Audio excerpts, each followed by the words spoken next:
പക്ഷേ army chief ഇപ്പോൾ പറയുന്ന കാര്യങ്ങൾ ഒരുപക്ഷെ മാഷക്കത് കഴിഞ്ഞ ദിവസേ വ്യക്തമായ ഒരു മറുപടി അതിന് നമ്മുടെ മീഡിയ മലയാളത്തിലൂടെ പറഞ്ഞതാണ്.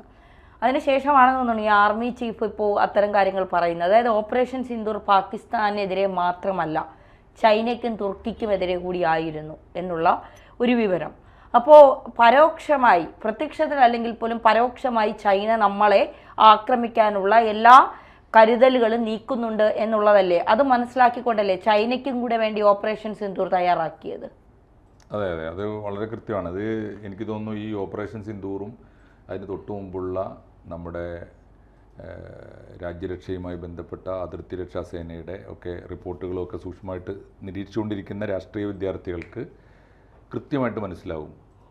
ഒരു ചോദ്യം വളരെ സിമ്പിളാണ്. ഓപ്പറേഷൻ സിന്ദൂർ കഴിഞ്ഞല്ലോ, ആരാ അവസാനിപ്പിച്ചത്? ഇന്ത്യ തന്നെ മുൻകൈയെടുത്ത്. ഇന്ത്യയും തീർച്ചയായിട്ടും. പാകിസ്ഥാൻ ഇപ്പോൾ ആ യുദ്ധം അവസാനിപ്പിക്കുന്നതിൽ പ്രത്യേകിച്ച് കാര്യമൊന്നുമില്ല. നമ്മൾ അവസാനിപ്പിച്ചാൽ അവസാനിപ്പിച്ചു. അവർക്ക് തിരിച്ചടിക്കാൻ പോലുള്ള ശേഷിയില്ല യഥാർത്ഥത്തിൽ. പക്ഷേ നമ്മൾ ആ യുദ്ധം അതിവേഗത്തിൽ അവസാനിപ്പിച്ചു. മാത്രമല്ല ആ യുദ്ധം നടത്തിയത് പാകിസ്ഥാൻ്റെ പട്ടാളത്തെയോ പാകിസ്ഥാൻ്റെ സൈനിക കേന്ദ്രങ്ങളെയോ പാകിസ്ഥാൻ്റെ സിവിലിയൻ കേന്ദ്രങ്ങളെയോ പാകിസ്ഥാൻ്റെ തലസ്ഥാനത്തെയോ ഒന്നും നമ്മൾ ആക്രമിച്ചില്ല. നമ്മൾ വളരെ തന്ത്രപരമായി എന്താണോ കൊടുക്കേണ്ട ഡോസ് അത് കൊടുത്ത് അവസാനിപ്പിച്ചു. ഒന്ന്. രണ്ടാമത്തെ കാര്യം, ഈ യുദ്ധം അവസാനിപ്പിക്കേണ്ടത് എന്തുകൊണ്ടാണ്? പാകിസ്ഥാനെ നിലക്ക് നിർത്താൻ നമുക്ക് ബുദ്ധിമുട്ടുണ്ടായിട്ടല്ല.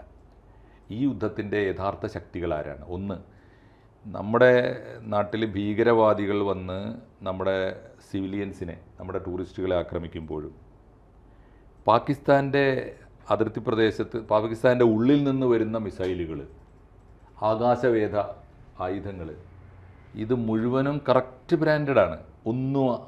ഒന്നും പാകിസ്ഥാൻ്റേതല്ല. പണ്ടായിരുന്നെങ്കിൽ, നമ്മളെ ആദ്യം പാകിസ്ഥാനുമായിട്ടുള്ള യുദ്ധം ഉണ്ടായല്ലോ, അന്നത്തെ ആയുധങ്ങൾ മുഴുവൻ അമേരിക്കൻ ആയിരുന്നു. അത് വലിയ അട്ടിമറിയാണ്. ഇപ്പോൾ മാറിയിരിക്കുന്ന മുഴുവനും ചൈനീസാണ്. ഒന്ന്. രണ്ടാമത്തെ കാര്യം, ഇന്ത്യയുടെ അതിർത്തി സംസ്ഥാനങ്ങളിൽ ചൈന നടത്തുന്ന നീക്കം, അതിര് നീക്കം വലിയ തോതിലുണ്ട്, വലിയ തലവേദനയാണ്. ഇന്ത്യയിലെ ഇപ്പോൾ അരുണാചൽ പ്രദേശ് ഉൾപ്പെടെയുള്ള സംസ്ഥാനങ്ങളിലെ മാപ്പ് ക്രിയേഷൻ ചൈനയാണ് ചെയ്യുന്നത്. പല നഗരങ്ങളുടെയും പേര് അരുണാചൽ പ്രദേശിലൊക്കെ പോയി വന്ന ആളുകൾ ഇപ്പോൾ ഞെട്ടിക്ക് പോകുന്നുണ്ട്. ചൈനീസ് ഭാഷയിലാണ് നമ്മുടെ സൈൻ ബോർഡ്സ്. മാത്രമല്ല അവർ തന്നെ വേൾഡ് മാപ്പുകളിലൊക്കെ തന്നെ അരുണാചലിലെ താലൂക്കുകൾ, തെഹസിൽസ്, വില്ലേജസ്, ഗാവുകളൊക്കെ പേര് കൊടുത്തിരിക്കുന്നത് ചൈനീസ് ഭാഷയിലാണ്. എന്ന് വെച്ചാൽ അരുണാചലിൽ അവർക്ക് വലിയ താല്പര്യങ്ങളുണ്ട്. ഒന്ന്. മിസോറാം തൊട്ടപ്പുറത്തുള്ള അതിന് ഉടനീളം ചൈനീസ് അതിർത്തിയോട് ചേർന്ന് കിടക്കുന്ന സംസ്ഥാനങ്ങൾ, ഇന്ത്യയുടെ അതിർത്തി സംസ്ഥാനങ്ങൾ, ആ സംസ്ഥാനങ്ങളിലൊക്കെ ഒന്ന് ഭീകരവാദികളുണ്ട്. കാശ്മീരിൽ മാത്രമല്ല. കാശ്മീരിലെ ഭീകരവാദികളെ അഡ്രസ്സ് ചെയ്യാനാണ് ഓപ്പറേഷൻ സിന്ദൂർ എന്നാണ് നമ്മൾ ധരിച്ചത്. പക്ഷേ അതിലൂടെ കൊടുക്കാൻ ഉദ്ദേശിച്ച വലിയ മെസ്സേജ് ഉണ്ട്. കാശ്മീരിലെ തീവ്രവാദികളെ പടച്ചുവിടുന്ന പാകിസ്ഥാനെ ഞങ്ങൾ എങ്ങനെയാണോ കൈകാര്യം ചെയ്യാൻ പോകുന്നത്, ഇത് എല്ലാവർക്കും ഒരു പാഠമായിരിക്കട്ടെ. മണിപ്പൂരിലെ എല്ലാ ഈ കുക്കി തീവ്രവാദികളുടെ കയ്യിലും ആയുധങ്ങളുണ്ട്. കുക്കി നാഷണൽ ആർമി എന്നൊക്കെ പറഞ്ഞിട്ട് KNA, അവരുടെ ഈ പണ്ടുണ്ട്, നമ്മൾ ഇത്ര അറിഞ്ഞിരുന്നില്ല. അവരുടെ കയ്യിലൊക്കെ ആയുധങ്ങളുണ്ട്. എല്ലാവരും സായുധരാണ് അവിടെ. ഇന്ത്യൻ ആർമിയുടെ കയ്യിലില്ലാത്ത ആയുധങ്ങൾ പോലും ശക്തമാണ്. അതാണ് ഇതിലൊരു പ്രധാനപ്പെട്ട പാഠം. അതുകൊണ്ട് ഇന്ത്യ വലിയൊരു ആ അർത്ഥത്തിൽ ചലഞ്ചിലാണ്. ഞാൻ പറഞ്ഞ ഭീഷണി എന്നൊന്നും പറയില്ല. കാരണം ഇന്ത്യക്ക് ഇത് മറികടക്കാനുള്ള, നമ്മൾ ഇതിനോട് ചേർത്ത് ഓർക്കേണ്ട ഒരു കാര്യം എന്ന് വെച്ചാൽ, ഇതേ സമയത്ത് മറ്റൊരു കാര്യം നടന്നു. ഒന്ന്, പാകിസ്ഥാനിലെ തീവ്രവാദികളിൽ നിന്ന് പിടിച്ചെടുത്ത മുഴുവൻ ആയുധങ്ങളും ചൈനയുടേതാണ്. ഓപ്പറേഷൻ സിന്ദൂർ നമ്മൾ അങ്ങോട്ട് ആക്രമിക്കപ്പോൾ ഇങ്ങോട്ട് തിരിച്ചു വന്ന എല്ലാ മിസൈലുകളും ചൈനയുടേതാണ്. രണ്ടാമത്തെ ഒരു കാര്യം, ഇതേ സമയത്ത് തന്നെയാണ് ബംഗ്ലാദേശ് നേതാക്കൾ പോയി ചൈനയുമായി ചർച്ച നടത്തുന്നത്. പാകിസ്ഥാനെ ഇന്ത്യ ആക്രമിക്കുമ്പോൾ അതൊരവസരമാക്കിയിട്ട് ഈ സമയത്ത് പാകിസ്ഥാൻ നിങ്ങൾ ആയുധം കൊടുത്ത് സഹായിക്കുന്നുണ്ടല്ലോ, അങ്ങനെ പോരാ, നേരിട്ട് രാഷ്ട്രീയമായി തന്നെ ആക്രമിക്കണം. അങ്ങനെ ചൈന സഹായിക്കുമെങ്കിൽ ഞങ്ങൾ തയ്യാറാണ് ആക്രമണം നടത്താൻ. മുഹമ്മദ് യൂനുസും കൂട്ടരും അവിടെ പോയി പറഞ്ഞു. ഇതൊരു ചെറിയ കാര്യമല്ല. ആ സമയത്താണ് ആഗോളതലത്തിൽ ഇവർക്ക് ഈ ഇസ്ലാമിക തീവ്രവാദത്തിന് പിന്തുണ കിട്ടുന്ന മറ്റൊരു രാജ്യമാണ് തുർക്കി. തുർക്കിയുടെയും സഹായം ഇവർക്ക് കിട്ടി. അതുകൊണ്ടാണ് ഇപ്പോൾ നമ്മുടെ army deputy chief Rahul R Singh എന്നാണ്, ലെഫ്റ്റനന്റ് ജനറലാണ്, ചെറിയ പോസ്റ്റ് അല്ല അത്. ചീഫ് കഴിഞ്ഞാൽ തൊട്ടടുത്ത പോസ്റ്റിലാണ്. അപ്പോൾ അദ്ദേഹമാണ് പറഞ്ഞത് ഇത് നമ്മൾ ലോകത്തിന് കൊടുത്തൊരു വലിയ മെസ്സേജാണ്. ഇന്ത്യ തീവ്രവാദത്തിനെതിരെയുള്ള ആഗോള യുദ്ധത്തിലാണ്. ഓപ്പറേഷൻ സിന്ദൂർ എന്ന് പറയുന്നത് നമ്മുടെ 26 ടൂറിസ്റ്റുകളെ കൊന്നതിന് തിരിച്ച് അവരുടെ തീവ്രവാദ കേന്ദ്രങ്ങൾ നമ്മൾ ആക്രമിക്കുക മാത്രമല്ല ചെയ്യുന്നത്. ഇത് ഞങ്ങൾ തുടങ്ങും. മാത്രമല്ല അതിന് തുടർന്നാണ് ഈ വളരെ നയപരമായൊരു തീരുമാനം ഇന്ത്യ ഗവൺമെൻറ് എടുക്കുന്നത്. ലോകത്തിലെ പ്രധാനപ്പെട്ട മർമ്മപ്രധാനമായ എല്ലാ രാജ്യങ്ങളിലേക്കും നമ്മളെ ഡെലിഗേഷൻ പോവുകയാണ്. Diplomatic delegation. അത് വെറുതെ പോകുന്നതല്ല. നമ്മൾ വിചാരിക്കുമ്പോൾ പാകിസ്ഥാനെ പോലെ ഒരു ദുർബല രാജ്യത്തെ ആക്രമിക്കാൻ ലോകത്തിൻ്റെ മുഴുവൻ പിന്തുണ തേടി നമ്മുടെ മനസ്സ് ബോധ്യപ്പെടുത്തി ഞങ്ങൾ നേരിടുന്ന വലിയ ചലഞ്ച് എന്താണ് എന്ന് ബോധ്യപ്പെടുത്താൻ ആണല്ലോ ഈ പോകുന്നത്. പാകിസ്ഥാൻ്റെ ചലഞ്ച് നമുക്ക് പുതിയതല്ലല്ലോ. 47 തൊട്ട് നമ്മൾ നേരിടുന്നതാണ്. 47-ൽ നമ്മൾ തോൽപ്പിച്ചതാണ്. അന്ന് നമുക്ക് പാക് അധീന കാശ്മീർ നഷ്ടപ്പെട്ടതാണ്. പിന്നെ 62-ൽ അല്ലേ അടുത്ത യുദ്ധം ഉണ്ടായി, 71-ലുണ്ടായി. എത്ര തവണ ഇത് പാകിസ്ഥാൻ നമുക്കൊരു പുതിയ വിഷയമല്ല. ഇപ്പോൾ നമ്മൾ ആഗോളതലത്തിൽ ഡിപ്ലോമാറ്റിക് ഡെലിഗേഷനെ ഇന്ത്യ ഗവൺമെൻറ് പറഞ്ഞയച്ചു എന്ന് പറഞ്ഞാൽ അർത്ഥം there are a lot of new challenges എന്നാണ് ഇതിനർത്ഥം. പുതിയ ചലഞ്ചസ് ചൈനയാണ്, പ്രധാനമായിട്ട് ചൈന.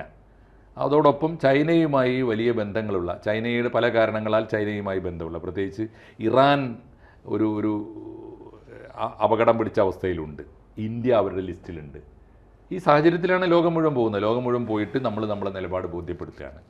ഇതാണ് ഈ സമയത്ത് സംഭവിക്കുന്നത്. അതിൻ്റെ നമ്മളത് നേരത്തെ അത് വിശകലനം ചെയ്തതാണ് അല്ലേ, നമ്മൾ തന്നെ പറഞ്ഞതാണ്. പക്ഷേ ഇപ്പോൾ അത് ശരിവെച്ചിരിക്കുന്നു എന്ന് പറഞ്ഞാൽ വെളിപ്പെടുത്തിയിരിക്കുന്നു ഔദ്യോഗികമായി ഇന്ത്യയുടെ കരസേന. യുദ്ധം തുടങ്ങിയ ആദ്യഘട്ടത്തിൽ തന്നെ നമുക്ക് മനസ്സിലായതാണ് നമ്മൾ ഈ അടിക്കുന്നത് പാകിസ്ഥാനോട് മാത്രമല്ല, ആർക്കും മനസ്സിലാവും. അവർ അയച്ച ഡ്രോണുകൾ മുഴുവൻ തുർക്കിയുടെയാണ്. അത് ഇന്ത്യ വെടിവെച്ചിട്ടപ്പോൾ മനസ്സിലായി തുർക്കിയും കൂടെ അവരുടെ കൂടെ സഹായിക്കുന്നുണ്ടെന്നുള്ളത്. അപ്പം സ്വാഭാവികമായിട്ടും നമ്മൾ എന്ത് ചെയ്തു, ഏത് രീതിയിൽ നമ്മൾ മൂവ് ചെയ്തു എന്നുള്ളത് ലോകരാഷ്ട്രങ്ങളുടെ മുന്നിൽ നമ്മൾ പറയേണ്ടതാണ്. അതുകൊണ്ടാണല്ലോ സ്വാഭാവികമായിട്ടും ഡെലിഗേറ്റ്സ് എല്ലായിടത്തും അയച്ചത്. അതെ, ആ പോക്ക് ഞാൻ പറഞ്ഞ ആ പോക്കിൽ ഈ യുദ്ധം ഒരു ചെറിയ ഭൂപ്രദേശത്ത് ഒരു കുറഞ്ഞ കാലയളവിൽ മാത്രമേ നടന്നുള്ളൂ എങ്കിലും ഇതിൻ്റെ സന്ദേശം ലോകം മുഴുവൻ എത്തിയിട്ടുണ്ട്. ഇതിൻ്റെ ജാഗ്രത ലോകം മുഴുവനുണ്ട്. അഥവാ ചൈന എങ്കാലും ഇതിൻ്റെ കറക്റ്റ് മെസ്സേജ് ഇതാണ്. ചൈന എങ്ങാനും ഇന്ത്യയുടെ ആരുടെ പ്രേരണയിലായാലും പാകിസ്ഥാൻ ചൈനയെ പ്രേരിപ്പിക്കും, ബംഗ്ലാദേശ് പ്രേരിപ്പിക്കും, മ്യാൻമർ പ്രേരിപ്പിക്കാൻ ആളുകൾ ഇഷ്ടം പോലെ ഉണ്ട്. ഈ നമ്മുടെ അതിർത്തി സംസ്ഥാനത്തുള്ള, നിർഭാഗ്യവശാൽ നമ്മുടെ തന്നെ അതിർത്തി സംസ്ഥാനങ്ങൾ, അതിൽ 5 ക്രിസ്ത്യൻ ഭൂരിപക്ഷ സംസ്ഥാനങ്ങളാണ്. പാകിസ്ഥാൻ്റെ ഒരു ഡീപ്പ് സ്റ്റേറ്റ് അജണ്ടയുണ്ട്, അമേരിക്കയുടെ ഒരു ഡീപ്പ് സ്റ്റേറ്റ് അജണ്ടയുണ്ട്. ബംഗ്ലാദേശിലെ ഒരു ക്രിസ്ത്യൻ ഭൂരിപക്ഷ ജില്ലയും നമ്മുടെ ഈ ക്രിസ്ത്യൻ ഭൂരിപക്ഷ സംസ്ഥാനങ്ങളും കൂടി ചേർത്തിട്ട് ഒരു ക്രിസ്ത്യൻ സ്റ്റേറ്റ് സോറസിൻ്റെ അജണ്ടയാണ്. ജോർജ് സോറസിൻ്റെ അജണ്ടയാണ്. എന്ന് പറഞ്ഞാൽ അമേരിക്കക്ക് അങ്ങനെ അജണ്ടയുണ്ട്. എന്താ കാര്യം എന്ന് വെച്ചാൽ അമേരിക്കക്ക് ഈ പ്രദേശത്ത് ഒരു വലിയ താവളം ആവശ്യമുണ്ട്. അതിന് പ്രധാനപ്പെട്ട കാരണം ഈ ബംഗ്ലാദേശ് അവർക്ക് വലിയൊരു തുറമുഖ നഗരം തന്നെ കൊടുത്തിട്ടുണ്ട് ചൈന നിർമ്മിച്ചുകൊണ്ടിരിക്കുകയാണ്. അപ്പോൾ പാകിസ്ഥാന് തീർച്ചയായിട്ടും അതിൻ്റെ ബദൽ താവളം വേണം. നിർഭാഗ്യവശാൽ ഇവിടെ കിട്ടിയിട്ടില്ല. അറബ് ലോകത്ത് ഒരുപാട് കിട്ടി. അറബ് ലോകത്ത് ഖത്തറിൽ കിട്ടിയിട്ടുണ്ട്, ഇറാഖിൽ കിട്ടിയിട്ടുണ്ട്. കിട്ടിയ താവളങ്ങളൊന്നും അവർ വിട്ടുകൊടുത്തിട്ടില്ല. അത് നയതന്ത്ര കേന്ദ്രങ്ങളാണ്. ഈ പ്രദേശത്ത് ഈ ചൈന, ഇന്ത്യ, പാകിസ്ഥാൻ, അഫ്ഗാനിസ്ഥാൻ ഉൾപ്പെടെയുള്ള ഒരു വലിയ ഭൂപ്രദേശത്ത്, ബർമ്മ, ശ്രീലങ്ക ഉൾപ്പെടെയുള്ള വലിയൊരു ഭൂപ്രദേശത്ത് പാകിസ്ഥാന് ചവിട്ടി നിൽക്കാൻ ഒരിടമില്ല. അമേരിക്കക്ക് അതിനുവേണ്ടി അവർ ശ്രമിച്ചുകൊണ്ടിരിക്കുകയാണ്. അങ്ങനെ ശ്രമിച്ചുകൊണ്ടിരിക്കുമ്പോൾ ജാഗ്രതയോടെ ബദൽ താവളങ്ങൾ തേടുകയാണ് ചൈന. ഇത് രണ്ടും ഇന്ത്യക്ക് അപകടമാണെന്ന് ഇന്ത്യക്ക് നന്നായിട്ട് അറിയാം. അപ്പോൾ ഈ സമയത്ത് ഇന്ത്യ ചെയ്യുന്നത് ഈ വൻകിട രാജ്യങ്ങളെ വിട്ട് ചൈനയും അമേരിക്കയും അല്ലാത്ത ലോകത്തിലെ അതിവേഗം വളർന്നു വരുന്ന 3 രാജ്യങ്ങളുണ്ട്. അതിനെ 3 ലോകരാജ്യങ്ങൾ എന്നല്ല ഇപ്പോൾ പറയാം, മുൻപന്തിയിലെത്തിക്കും. ഇപ്പോൾ ഉദാഹരണത്തിന് ജർമ്മനിയോട്, ഫ്രാൻസിനോട്, ഈ സൗത്ത് ആഫ്രിക്കയോടൊക്കെ നമ്മളുണ്ടാക്കുന്ന പുതിയ ബന്ധങ്ങളുണ്ടല്ലോ. ഈ ബന്ധങ്ങൾ വളരെ ബോധപൂർവമാണ് നടത്തിക്കൊണ്ടിരിക്കുന്നത്. അതുകൊണ്ട് ആഗോളതലത്തിൽ ഞാൻ മനസ്സിലാക്കുന്നത് ഓപ്പറേഷൻ സിന്ദൂറിൻ്റെ ഒരു പ്രേരണയോടെ ലോകത്ത് ഒരു പുതിയ ചേരി ഉണ്ടാക്കാൻ, ഒരു പക്ഷേ ഇന്ത്യ നയിക്കുന്ന ഒരു പുതിയ ചേരി, അത് ലോക സമാധാനത്തിന് കൂടി പ്രേരകമാകുന്ന, അല്ലെങ്കിൽ അതിന് മുൻതൂക്കം നൽകുന്ന ഒരു ചേരി. പണ്ടതായിരുന്നല്ലോ ചേരി ചേരി എന്നൊക്കെ നമ്മൾ പറയുമായിരുന്നെങ്കിലും പക്ഷെ അത് പ്രയോഗിക്കാൻ നമുക്ക് ശേഷി ഉണ്ടായിരുന്നില്ല. കാരണം ചേരി ചേരി എന്ന് പറയുമ്പോൾ നമ്മൾ സോവിയറ്റ് യൂണിയനോട് ഇത്തിരി ഒട്ടിയാണ് നിന്നത്. കാരണം അന്ന് അമേരിക്ക വൻകിട ശക്തിയാണ്, ഇപ്പോൾ അമേരിക്ക ദുർബലമാണ്. 2 കാരണങ്ങളാൽ. ഒന്ന്, അമേരിക്ക പോയിടത്തൊക്കെ പൊള്ളി, അവർക്ക് കൈപൊള്ളി. എല്ലായിടത്തും സൈനികരായ അമേരിക്കക്കാരെ കുരുതി കൊടുത്തതിൻ്റെ പഴി അവർ കേൾക്കേണ്ടി വന്നു. അമേരിക്കൻ ഗവൺമെൻറ്റിനെതിരായിട്ട് വലിയ പ്രക്ഷോഭം നടക്കുന്നു. ആ സമയത്താണ് ലോകത്തിലെല്ലായിടത്തും ഈ കലാപം നടക്കുന്ന കേന്ദ്രങ്ങൾ, യുദ്ധം നടക്കുന്ന ഭൂമികളിലൊക്കെ ഇന്ത്യയുടെ പ്രതിനിധി പോയി സമാധാന സന്ദേശം പറയുന്നത്. നിങ്ങൾ ഞങ്ങളുടെ സഹോദരനാണ്, പക്ഷേ മറ്റേ സഹോദരനും ഞങ്ങളുടെ സഹോദരനാണ്, നിങ്ങൾ കൊല്ലരുത്. റഷ്യയോട് പോയി പറഞ്ഞു, ഉക്രൈനോട് പോയി പറഞ്ഞു, ഇസ്രായേലിനോട് പോയി പറഞ്ഞു, അറബ് രാജ്യങ്ങളോടും പറഞ്ഞു. അപ്പോൾ ആ നിലപാട് തന്ത്രപരമാണ്. എന്ന് പറഞ്ഞാൽ നമുക്കൊരു ക്രൈസിസ് വന്നാൽ ഇതിൽ ആരുടെയും സഹായം തേടാം.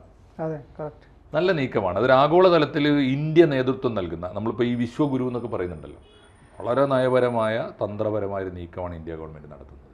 അത് ആശാവഹമാണ്. അതിൻ്റെ കൂടി റിസൾട്ടാണ് ഈ വെടിനിർത്തൽ. അല്ലെങ്കിൽ അതിവേഗത്തിലൊന്നും ചൈന നിർത്തൂല. പാകിസ്ഥാൻ നിർത്തി എന്ന് പറയുന്നതിൽ അർത്ഥമില്ലല്ലോ.